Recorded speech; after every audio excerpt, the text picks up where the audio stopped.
People who spent years calling America racist are now crying online because they're being sent back to the same country they swore was better than here. Y'all like the video right here, follow for more. And let's get into this one. You see the meltdown videos everywhere, tears, anger, demands, but none of them mention the fraud investigations, the expired visas, the money that moved through criminal networks, or the abuse of programs paid for by the taxpayers. The moment accountability shows up, they all act shocked. I look at these videos and all I see is the same contradiction. Somalia is beautiful when they want moral high ground, but Somalia becomes unsafe the moment removal papers arrive. They switch the story depending on what benefits them. The reactions are emotional because the system finally stopped bending. Deportations are happening because laws exist, because agencies uncover fraud rings, because certain groups are draining millions from health, housing, and social programs that working Americans rely on. There's nothing complicated here. People act like the West owes everyone a comfortable life, like your job is to give everyone else more than what you could give your own family. And that is not how a country works. You cannot build a healthy society by subsidizing the failure of another one. And while all this is going on, the people who should be rebuilding Somalia, protecting Somalia, and modernizing Somalia are here demanding benefits. Their own country loses the adults who should be leading. I don't want to be here no more. I'm so tired of being here, this place. This is where I'm living.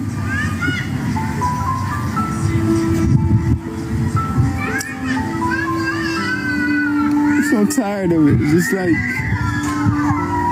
I want to go back. I don't want to be here no more.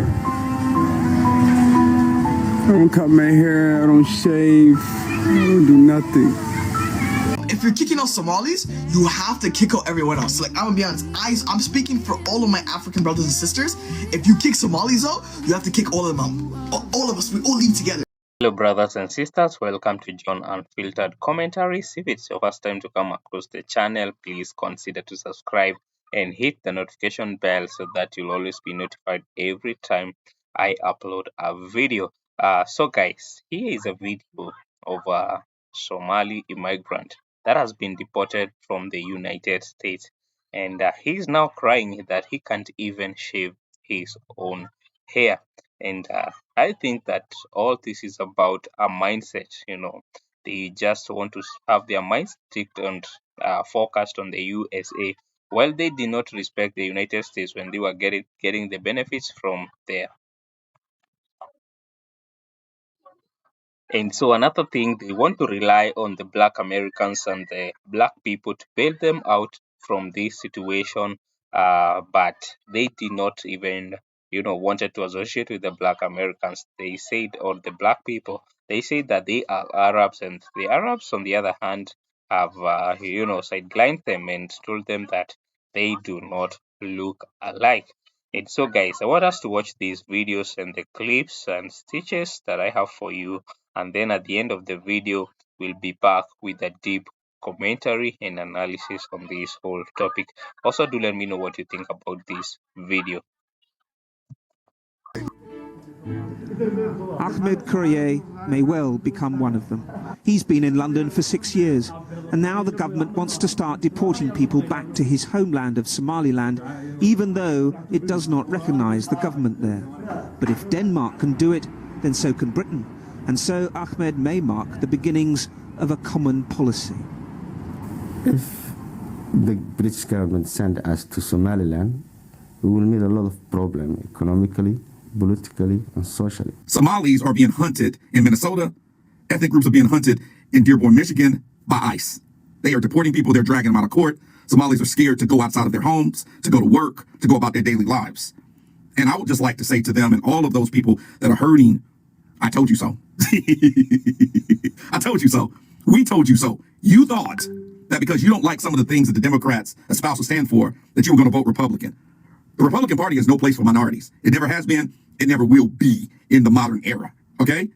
The same person that said never Kamala, Donald Trump, His departments are now hunting you to deport you and your family members. And let me tell you something.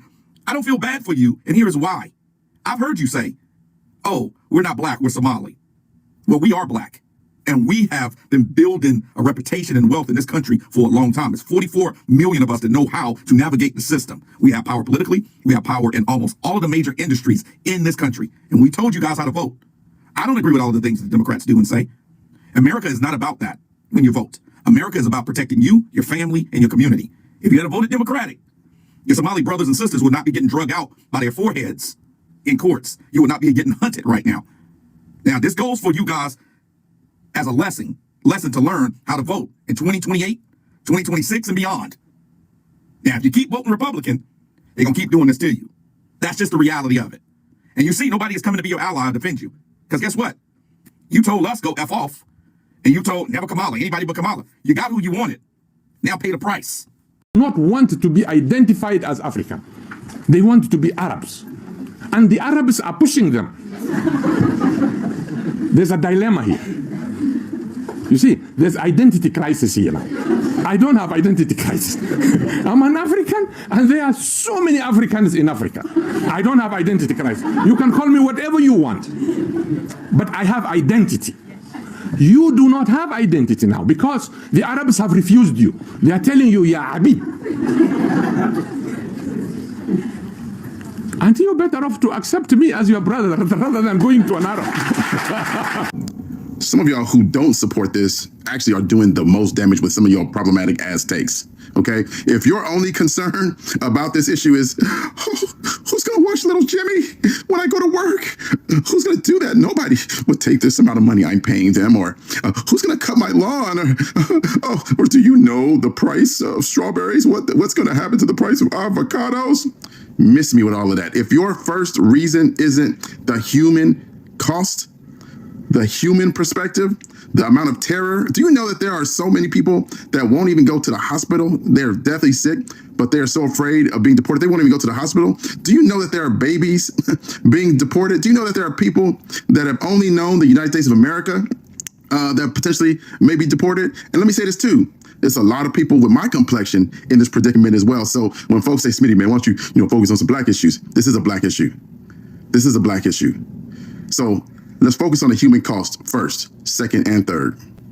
This man relocated from Somalia, where they have their Sharia law, where he had the Sharia law that he loved so much. He relocated to the US, where they have their own culture and practices, and started agitating that the Sharia law should be implemented and imposed on the people of the US. And the US government said, we are not having it. They picked him up and gave him a free ticket. Yes, back to Somalia. They deported him. And now he's agitating. He's crying that jihadists are after his life. Excuse me. You think you are Muslim enough because you pray 5 times a day? By the time jihadists take over the government of that country that you are, you will realize that you can never ever be Muslim enough. Go and ask those in Afghanistan. Go and ask those in Syria why they ran away to go to another country to now go and be agitating for the same madness that they ran away from. It is because they know that it can never be as bad as they had it in the country that they ran away from. So that is it. So kudos to the US government. Any other person that wants Sharia law should go back to the country where things can happen for the Somali community.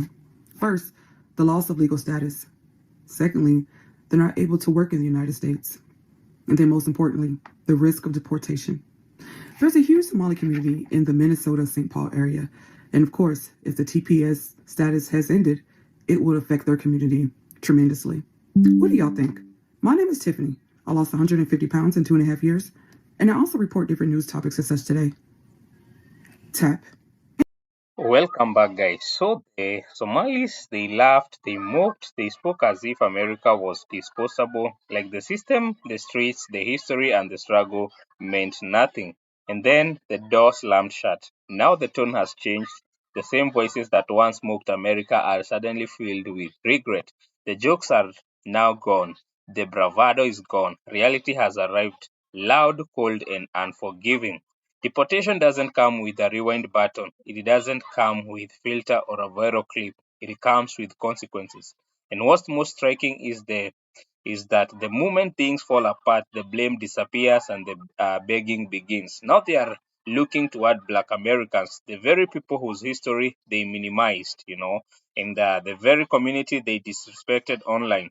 It is also the same people that whose civil rights battles created the protection they once enjoyed. And suddenly it is the story is about stand with us, help us, and it's well, we are all the same. But history doesn't work like that. Black Americans didn't gain influence by mocking the system. They fought it. They didn't survive by insulting the country. They organized, protested, and bled and built power over generations.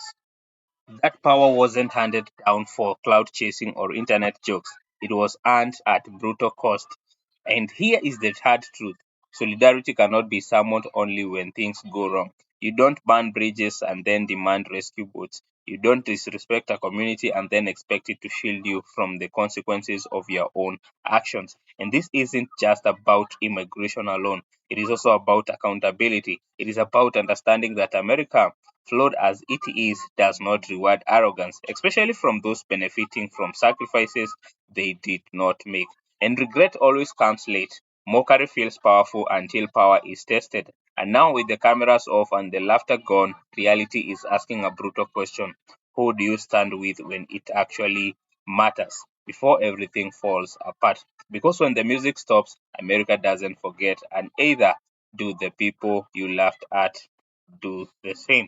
So guys, do let me know what you think about this whole situation, and I appreciate for you to stopping by and supporting this channel.